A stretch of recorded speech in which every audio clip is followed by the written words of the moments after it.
Hi friends, welcome back to our channel. ఇప్పుడు నేను చేయబోయే కర్రీ బీరకాయ పప్పు.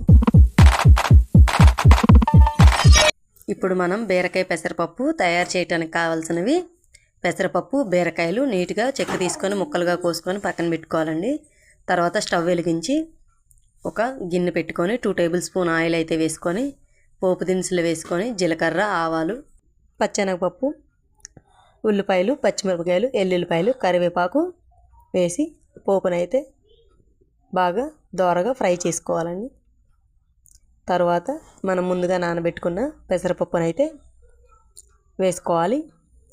పెసరపప్పు వేసిన తర్వాత అంతా ఒకసారి బాగా కలుపుకొని సాల్టు ఒక స్పూన్ పసుపు వేసి ఒకసారి బాగా కలిపి మూత పెట్టుకోవాలి. ఒక 5 నిమిషాలు మగ్గిన తర్వాత ఒక గ్లాస్ వాటర్ని అయితే ఈ పెసరపప్పులో వేసుకోవాలండి. ఒకసారి బాగా కలిపి ఒక 5 నిమిషాలు మూత పెట్టుకోవాలి. పెసరపప్పు ఒక 50% ఉడికిన తర్వాత మనం ముందుగా కోసి పెట్టుకున్న బీరకాయ ముక్కలను అయితే యాడ్ చేసుకోవాలి. ఒకసారి బాగా కలిపి ఒక 5 నిమిషాలు ఉడకనివ్వాలి.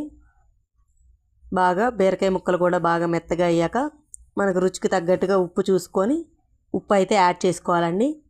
తర్వాత ఒక స్పూన్ కారం అయితే వేసి ఒకసారి బాగా కలుపుకొని స్టవ్ ఆఫ్ చేసుకుంటే మన బీరకాయ పెసరపప్పు రెడీ.